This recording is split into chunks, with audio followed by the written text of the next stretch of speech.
Bonjour tout le monde! Donc aujourd'hui, je vais vous montrer comment faire la maille envers en tricot. Je vais d'abord commencer par vous montrer quelle laine je vais utiliser.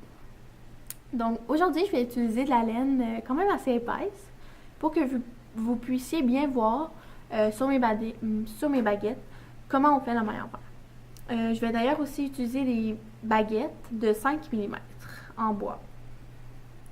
Donc, ce que j'ai fait, pour commencer, c'est que j'ai monté 4 mailles sur mes baguettes. J'ai déjà aussi commencé un peu ma maille envers.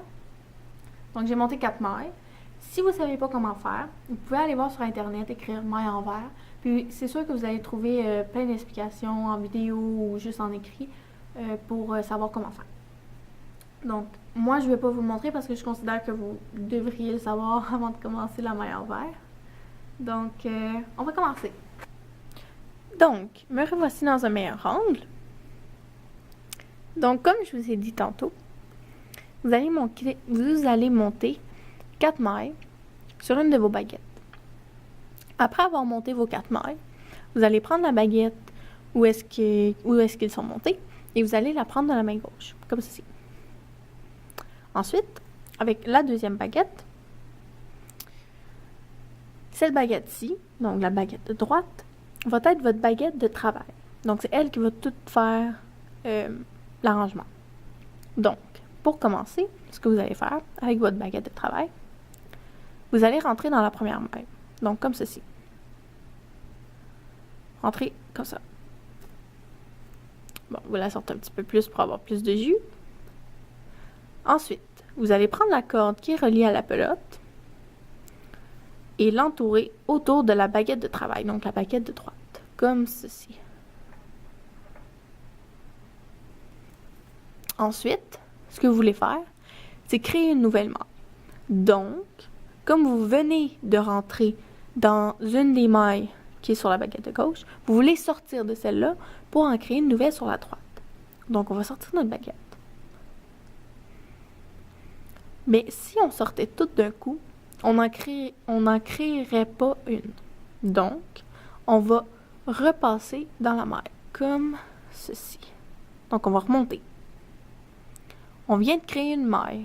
Vous voyez? Il y a une boucle autour de la baguette droite.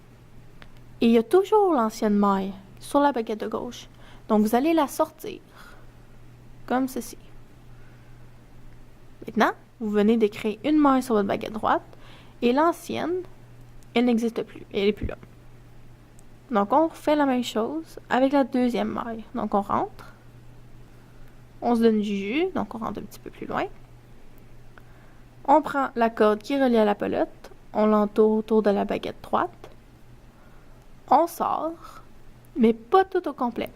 On remonte dans l'ancienne maille. On vient d'en créer une nouvelle sur notre baguette de droite. Et on sort de celle de gauche. On rentre. On entoure. On sort. Et on remonte. Et on sort.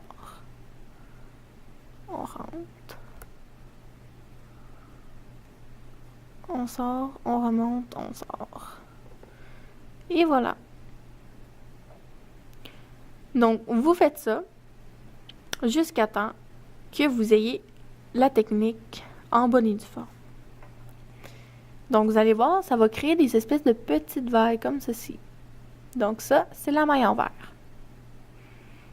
Donc, je vais recommencer pour être sûr que vous avez bien compris. C'est sûr que là, moi, sont lousses. Tu sais, je me force pas trop.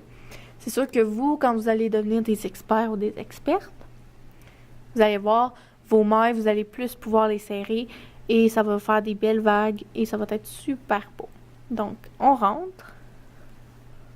On prend la laine qui est reliée à la pelote. On l'entoure de la baguette droite.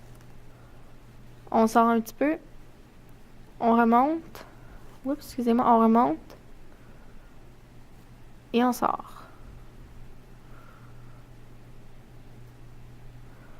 On rentre. On entoure. On sort et on remonte. On rentre. On entoure. On sort un petit peu et on remonte. On sort pour de vrai.